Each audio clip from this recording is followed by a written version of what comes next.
হিংসার কারণে ভাই ভাই দ্বন্দ্ব, হিংসার কারণে পিতা তার পুত্রের সাথে দ্বন্দ্ব, হিংসার কারণে এক প্রতিবেশী আরেক প্রতিবেশীর সাথে দ্বন্দ্ব, হিংসার কারণে এক এলাকা আরেক এলাকার সাথে দ্বন্দ্ব, হিংসার কারণে এক এক এক দেশ আরেক দেশের সাথে দ্বন্দ্ব, হিংসার কারণে এক রাষ্ট্র অন্য এক রাষ্ট্রের সাথে দ্বন্দ্ব। একমাত্র হিংসার কারণে, হিংসার কারণে এক দল আরেকটা দল দেখতে পারে না, একটা দলটা আরেকটা দলটা হিংসায়। ইসলামী দলের মধ্যে কত দল আছে, এক দলকে আরেক দলকে হিংসা করে। একমাত্র হিংসার কারণে আমরা নিচু পড়ে রয়েছি, এগিয়ে যেতে পারতেছি না, একমাত্র হিংসার কারণে। কেন হিংসা থাকবে? আমার অন্তরটা এরকম ভাবে হতে হবে। আকাশের মতো মোর হৃদয়টা করে দাও, জমিনের মতো মোর ধৈর্য দিয়ে দাও। আকাশের মতো মোর হৃদয়টা করে দাও, জমিনের মতো মোর ধৈর্য দিয়ে দাও। সয়ে যেন যেতে পারি সব দুঃখ, এমন হৃদয় তুমি আমাকে দিয়ে দাও। আকাশের মতো মোর হৃদয়টা করে দাও, জমিনের মতো মোর ধৈর্য দিয়ে দাও। কেন আমার ভিতরে হিংসা করব? আল্লাহর দরবারে যদি এইভাবে বলি, ওগো আল্লাহ আমার অন্তরটাকে তুমি আকাশের মতো করে দাও। আকাশ যেভাবে উদারতা আছে, এইভাবে আমার অন্তরটাকে তুমি আকাশের মতো করে দাও। আমি যেন আলেমদেরকে মহব্বত করে মসজিদ মাদ্রাসা কোরআন হাদিসের মধ্যে যেন দান সৎকা করতে পারি। আমার হৃদয়টাকে এইভাবে আকাশের মতো তুমি উন্মোচন করে দাও। পারবো না আমরা আল্লাহর কাছে এইভাবে দোয়া করতে?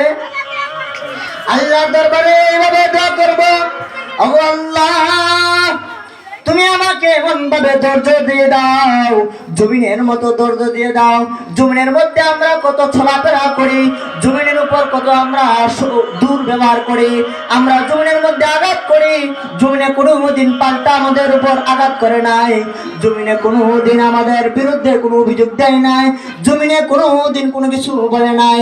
ঠিক আমার ধৈর্যটা এভাবে দিয়ে দাও। একজনে যদি আমাকে গালি দিয়ে দেয়, আমি যেন পাল্টা তাকে গালি না দেই।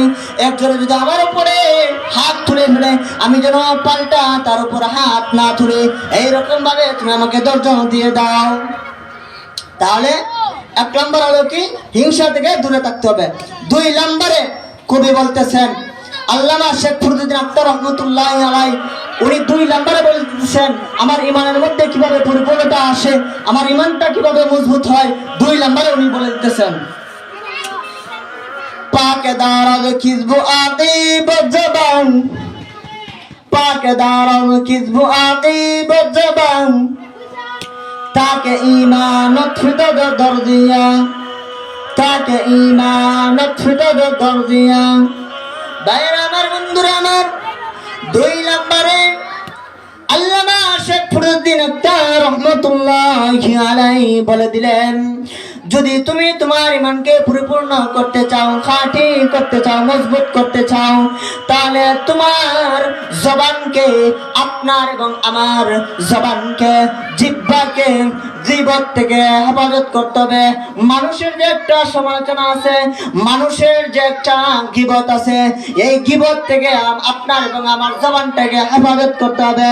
তাহলে আমার ইমানের মধ্যে পরিপূর্ণতা আসবে, আমার ইমানটা শক্ত হবে, আমার ইমানের মধ্যে দৃঢ়তা আসবে, আমার ইমানটা খাঁটি হয়ে যাবে।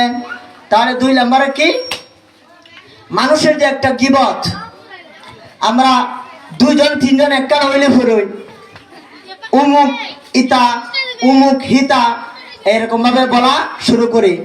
এটা করছে, হ্যাঁ এটা করছে, এরকম ভাবে বলাটা ঠিক না, এটা হলো গীবত।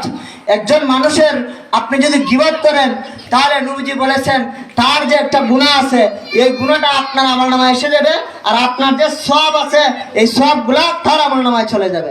তাহলে গীবত থেকে আমরা হেফাজত থাকতে হবে, তাহলে ইমানের মধ্যে মজবুতি আসবে, ইমানের মধ্যে দৃঢ়তা আসবে। তিন নম্বরে উনি বলে দিতেছেন ইমানের মধ্যে কিভাবে মজবুতি আসে। তিন নম্বরে কবি বলতেছেন, পাকে গরদারি আমলরা আজরিয়ান, পাকে গরদারি আমলরা আজরিয়ান, সুইমানে তোরা বা সজগিয়া, ইমানে তোরা বা সদগিয়া